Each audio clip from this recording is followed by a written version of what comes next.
show everybody what I do with all these peaches. I bought 90 kilograms of peaches. I think it's close to 200 pounds of peaches, and I am going to can them. And apparently there's a high demand of people wanting to see what I do and how I do it. So I am going to attempt to make a video here. So welcome to Countryside Acres. This is Anneesa's kitchen.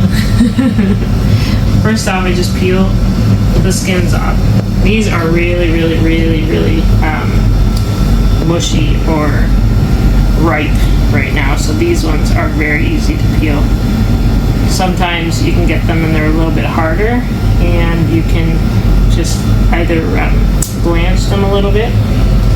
So what I mean by blanching is you just take the peach and you just put it in some boiling hot water for just a minute, and then pull it out and you put it in a sink full of cold water.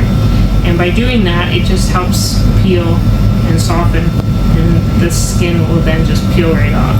So these, I don't have to do that because obviously they're really soft and they're easy to peel. So we're just going to peel some of the skins off and try to get the least amount of the peach as possible. Right, sometimes you just cut those, but nobody will really notice that when it's in the jar. So then I just cut them into chunks, and if you look, it just pops right out. Ta-da! You go around the pit. So inside this peach is called the pit. It's the hard seed that's inside, and that's how the peach for the future grows. So you just go around to get to the pit, and that's all that's left. And then we just fill the jar. So literally just peel.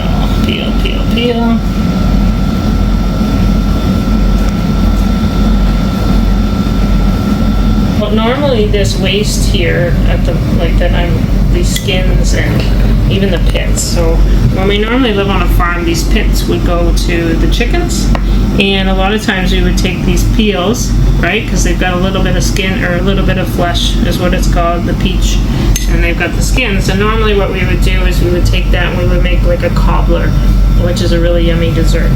But we don't have an option because we don't have an oven actually in this apartment, so I can't really do anything with it. And if we didn't have that, we would have, usually on the farm, we would also have a pig. And if we didn't have chickens, we'd have a pig. We'd get rid of everything to the pigs, and we'd be able to make bacon out of it. But we don't have any of that, so sadly this is all going to the landfill, or the kids are eating some of it. Another option that you could do is you can dehydrate them, either in the oven or in a dehydrator. But yeah, like I said, sadly this year we're just wasting a lot of it, which was so disheartening.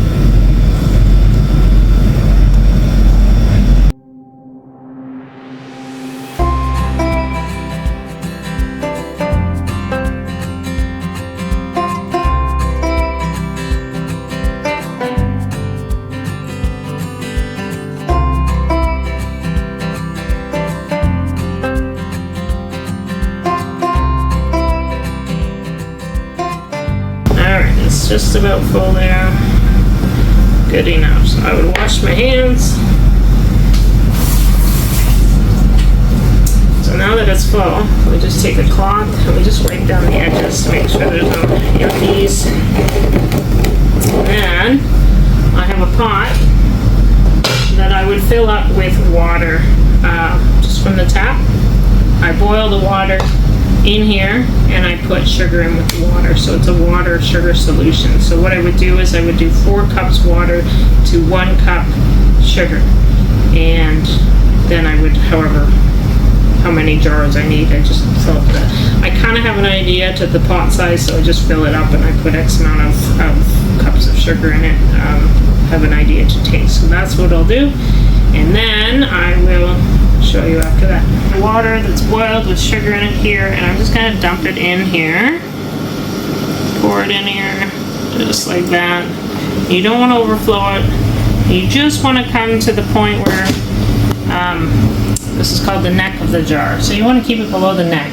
I found actually with these jar lids that I'm using now, I'm not used to them because in Canada we have a different jar lid, but I found with these ones you can't put your water any higher than this. If you do, then the lids don't seal properly and they pop right off. So I keep it down here, and it's okay to have a little bit of food above the water because as it's boiling it'll do its thing and it's not a big deal. So I'm just going to put the lid on here now. You tighten it up. I'm going to go over to the pressure canner and I'm going to put it in the pressure canner. Yep. Alright, so you see that I've got some in here to the pressure canner. I put my last one in. So this one will actually hold 7 of these. I think these are only 1 liter jars. So they will hold 7. Once I got it in there, I take my lid of my pressure canner.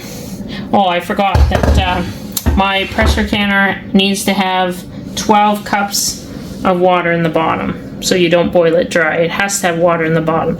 Not overflowing water, just enough. It's just 12 cups in the bottom, just enough to cause the steam for the pressure.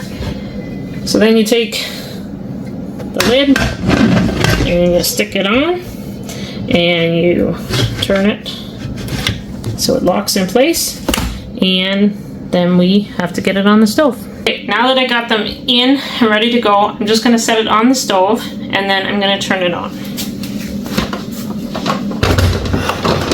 So it's on. I'm going to light the stove.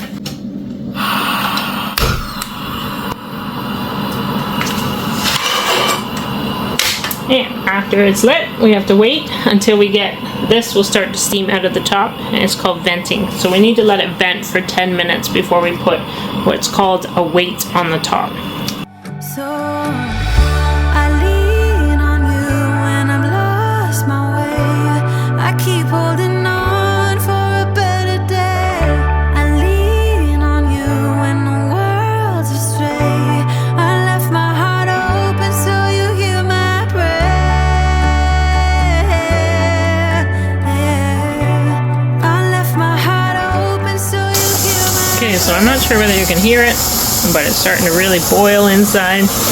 Flame's still quite high, but it's just starting to vent. You can see it there on the camera. It's starting to have a little bit of a stream coming out.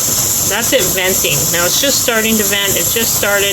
They say to leave it for 10 minutes doing that. So it steams, it'll become a solid vent just like that. It'll just steam out constantly. So that's what we're looking for. This one's not quite there yet. It's just starting. Okay, so there it is. It's steaming, or it's venting. It's been venting now for about 10 minutes. It's a solid steam. You can see it. It's hard to see on the camera a little bit, but there it is. So we're gonna put the weight on now. This is my weight. I know it looks kind of funny. It's got tape on the top and it's got some money on the top, some rubles. But this is my weight. This weight actually came with the pressure canner and it wasn't heavy enough, apparently, for this area. So I needed a heavier weight. So this is me making do until my other weight came. So I take this weight and I stick it on here and I pop it into place. And then you will see this gauge start to climb. And what we want here is we want between 10 and 11 pounds of pressure. And that's where we want it to sit. So I'm not exactly sure on how that works, but in different areas, different altitudes, you need to do different pressure and different pounds of pressure in the canner. So I know that this area where I am, it has to be at 11 pounds of pressure. It has to be at 11 pounds of pressure, so that's what we're at.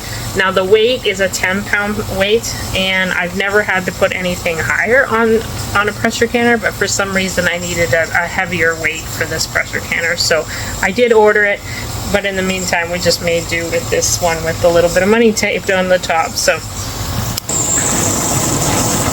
it looks funny, but it works. Alright, here we go. So you see how that gauge is climbing now? So it started at the 0 and now it's climbing up slowly. And it'll keep climbing until I adjust this thermos, or the temperature on the stove. Right, and the reason it's climbing is it's building the pressure inside of the canner.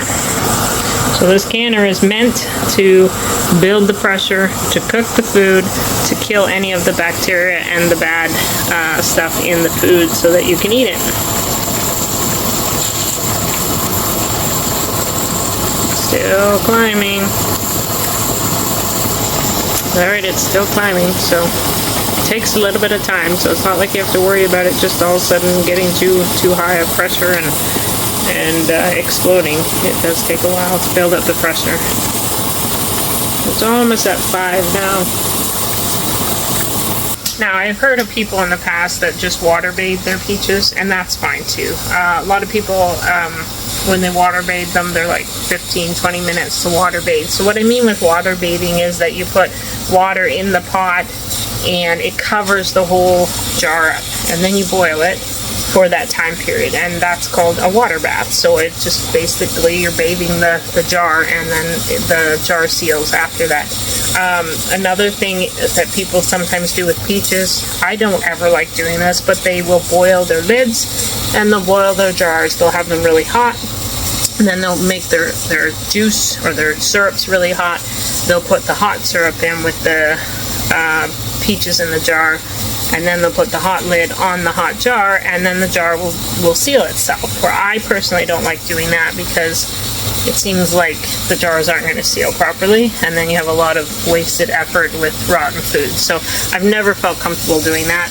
I hear a lot of people have success with that, so you can maybe do it that way, but I think that's only with peaches and applesauce, maybe pears, but I've never heard of it with anything other than that. So it's above 5 now. It's climbing a little bit faster now, because you can hear the steam's just a little bit out of here, and you can hear the boil. It's boiling now in the canner.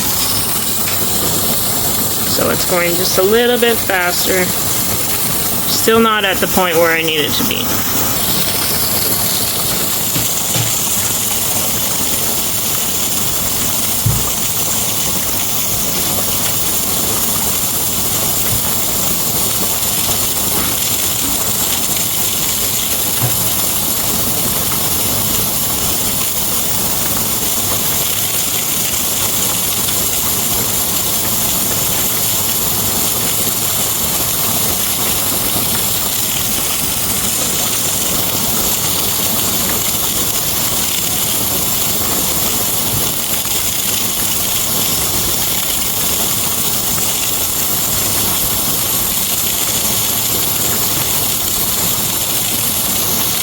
There it is. It's at the point.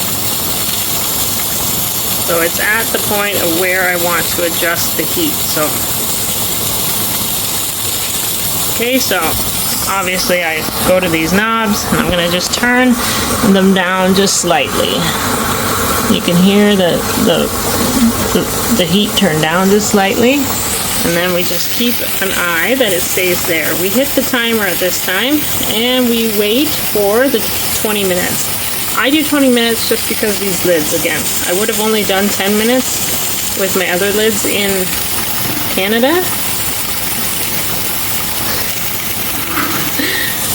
Only done 10 minutes with my lids in Canada, but with these lids, I'm doing more time, just because it seems like they need the more time in order to seal properly. So we put it for 20 minutes, and in 20 minutes we will turn it off, and yeah. So it's still at the time that it needs to be at, which is good. Now, you can hear that it's making a little bit of noise out of this thing. That's okay. Yeah, it lets out the extra steam if by chance it gets a little too carried away. These things at the back too are also, they're extra, I can't think of what they're called, but they'll spit out too. If the pressure gets too high, these things will just pop out of there and blow, so that if the whole lid won't pop off or whatever. You have to be very careful, because this thing can continue See? I let out steam by mistake. I hit this. I've got my finger in the camera and I can't see where I'm at. So you have to be very careful that this gauge doesn't keep climbing and climbing and climbing, because the pressure obviously is getting really, really, really dangerous as it gets higher and higher. Now some places have to actually do 15 pounds of pressure, and that they would have a weight according to that, and it would be fine. But here I only need to do 11 pounds of pressure for where I'm living right now, and I just need to keep it. So you need to research where you're living, what the altitude is, and what pressure, pounds of pressure you need for your area in order for this to work properly. Okay, so it's done. I just turned the stove off now, and it is now starting to cool down. You can hear this letting out the steam as well. So we will wait until it's at 0 to remove it.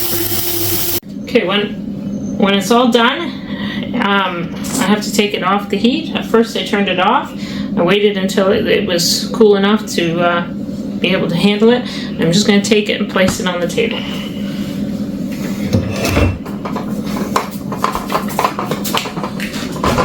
Now, normally I wouldn't take it off the stove. I would just leave it on there, but I need to put the next one on, so I needed the space. Okay, now that it's come down, the temperature's come down in the gauge. If you can just show the gauge here, the gauge is down to 0. Okay, if the gauge is still up in this in between stage, there's still pressure in there, and you can't open the lid. So some people have really tried to open the lid and force it open, and that's when you end up with like serious injuries. So the gauge is now down to 0. The pressure is off. I can now open the lid. Now, there's still, when you open, you have to be very mindful that this is really, really hot still. It's got a lot of steam in it. So when you open it, make sure you open it away from yourself. And the drips are gonna, obviously, see the steam coming out. It's very, very, very hot still.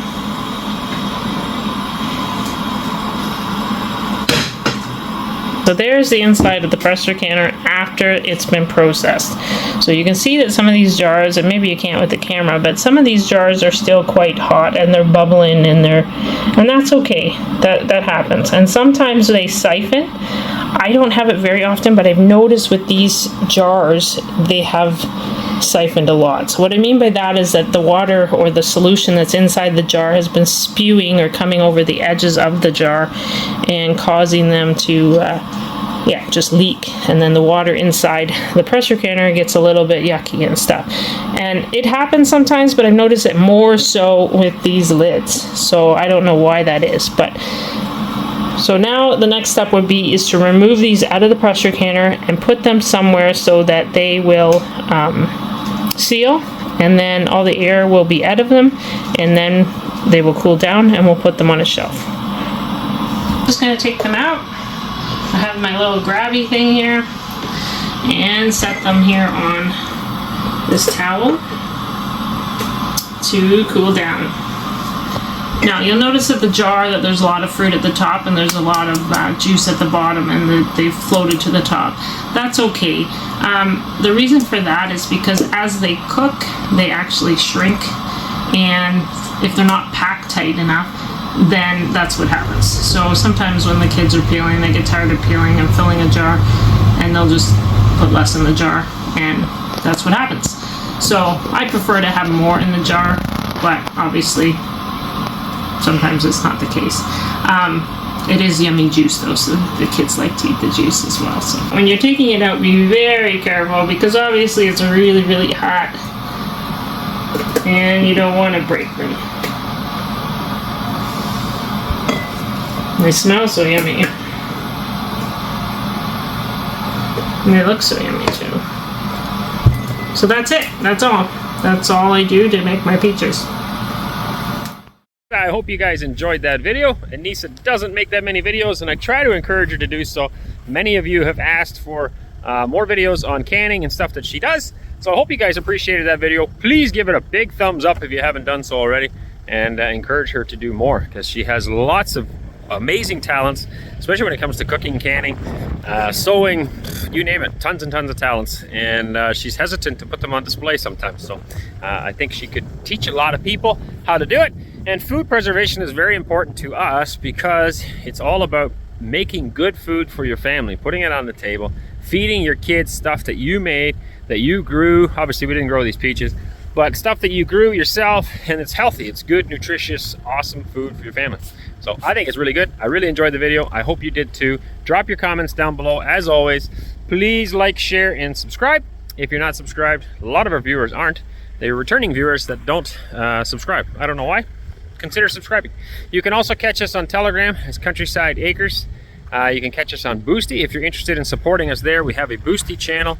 We are slowly having all of our videos translated. They will be caught up soon. They are professionally being translated with Russian subtitles on the bottom of the screen.